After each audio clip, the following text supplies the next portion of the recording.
Hey everybody, hope everybody's having a great time. I am sorry I am not there. Trust me, I wish I was, but I will be back very soon. At any rate, Terry had sent me an email the other night asking if I would be willing to answer a couple questions about my business, and of course I said, sure, why not?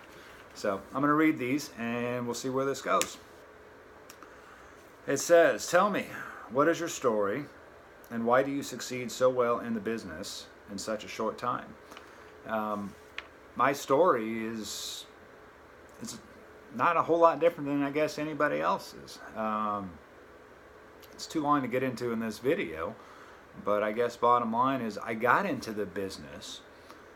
I've always been fascinated with real estate. My wife and I have bought several properties prior to me ever getting a license, and I've just always thought, how cool. You can make money buying and selling real estate. And I figured it could take me in all different directions that I still don't even know what that looks like. But, why did I succeed? I don't know if, in my opinion, I'm not there yet. It's still a journey. Not even close. But I knew in any business, I've owned an advertising company and marketing company for the last 20 years, so I know what it takes to start a business and the type of dedication that has to go into that, and it's a lot of hard work, and I was prepared for it. So I worked hard. I worked 7 days a week. For one, I got into, I don't know. I don't know what I don't know, so I've taken the advice of my coach, of Deb, and everybody, and Terry, and everybody there at the office. I've learned from you, and I'm just persistent.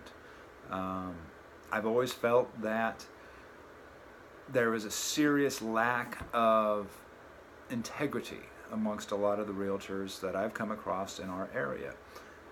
A lot of the experiences that we've had, my wife and I,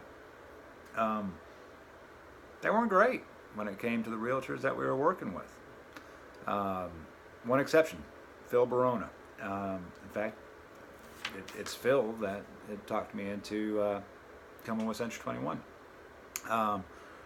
But there was a lack of professionalism. There was a lack of drive. There was a lack of being willing to turn over rocks when obstacles popped up in our path. Just a lack of caring. And bottom line is I just felt people deserve better. Period.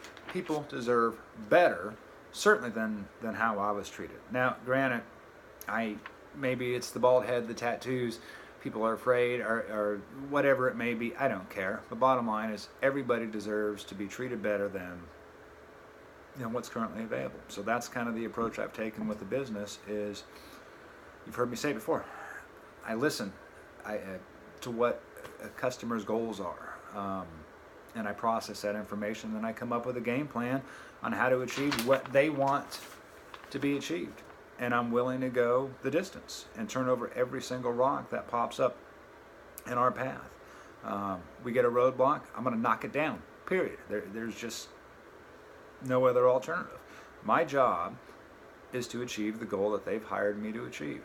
And sure, there's going to be detours along the way, but we're going to get there, and that's what I do. What is the biggest thing you've had to overcome that you knew was an obstacle? It would not be easy to work through, and many would have packed up and quit. Well, kind of like I said, I've started a business before and ran it for 20 years, and it's tough. And starting a business means building a business. It means getting new clients. And I realized coming into real estate, I don't have any clients, which means I don't have any income, at least not from the real estate side. So it was very important for me to learn as much as I could, and then just go at it. And the obstacle was being on the phone again, doing cold calls, that type of prospecting. And I'm probably no different from a lot of people that, you hear no a lot and you take it personal. I want to think it's something about me. And I have to remember, it's not about me. It's when I'm talking to these people for the first time, especially if it's an expired lead, they don't know me. They've never met me. In most cases, they've never met me. They're upset. They're angry because their house didn't sell. And sure, they've had 17 other realtors call them right before I called them, and they're pissed, and I don't blame them. But I can't take it personal. I didn't do it. My job is to help them and to listen and see where we can take it from there. But that's what I've had to learn. That's the biggest obstacle, is to not take it personal. I tell myself, every morning I do the positive affirmations, and if you're not currently doing it, I suggest you do it, because you are what you think you are, and that's the truth. If you think you suck, guess what? You suck. If you think you're going to be great, you're going to be great. And I tell myself every day, I'm a great listener, I'm a great communicator, and I'm a great closer. And those are three things that I try to live up to and remember, especially when I'm talking to people that are already probably not in the best mood. My job is to help walk them off the ladder and move forward from there. So, okay, that was an obstacle. How do I overcome it? I say to myself every day, I write it down. I'm a great listener, I'm a great communicator, I'm a closer. I ask God to help me think clearly and sharp and stay focused, and remember that at the end of the day, when I put my head on the pillow, I've got to ask myself the question, did I do everything I could possibly do today to make it a productive day? And I strive for that every single day. How do you apply what you learned in overcoming that obstacle? I just shared it with you. What is your biggest struggle in real estate that you face on a regular basis? Is it going to be there forever? Or how are you going to overcome it? The biggest struggle I face is I still hate paperwork. The minutia. I want to be in front of people, talking with people, and out there doing the deal. I so much would prefer to have a helper doing all the behind the scenes paperwork, scheduling appraisers and inspectors, and coordinating with the buyers and sellers and all the other people that we have to deal with on a daily basis. That is a time thief for me. I want to be in front of people. So that's been tough, but I know I'm a rookie. I don't know anything, and I need to learn it all, and I'm trying to absorb as much as I possibly can, but I'm looking forward to where I can hire the transaction coordinator, which it sounds like I'll be able to do pretty soon. So that's going to help me a lot, I think. That's my anticipation anyways. What are my goals this year? To double what I did last year. I want to do $8.5 million closed this year. And I take that back. It's not a want. I'm going to do it. And that's the attitude I have to take with everything. It's not, I'm going to try. It's this I'm going to get done. And it doesn't matter to me how it happens. I just have to set the goal. This is what I'm going to do. And I'm going to do it. So, what would you tell anybody that has self-limiting beliefs that may be holding them back from reaching greatness?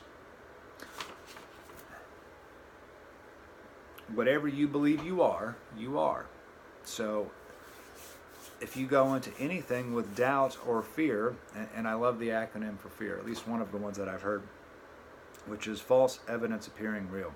See, I know in my head, I have the tendency to preconceive outcomes, stuff that hasn't even happened yet. But my head wants to tell me, this is how it's going to look. And a lot of times, it's not great. And that's fear. And fear will stop me from doing things that I know that I can achieve. And so if I reel it back in, tell myself again, I can do this. There's nothing that can stop me. That's what happens.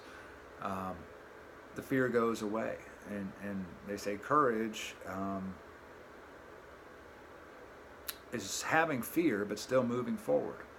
And that's what I try to do always, is squash the fear. It doesn't matter. Don't take it personal. When you're talking to people, just realize they need somebody just like you and I need somebody to hold us by the hand and say, it's going to be okay. We can get through this and we can do it together. So that's my encouragement. Don't let yourself stop you.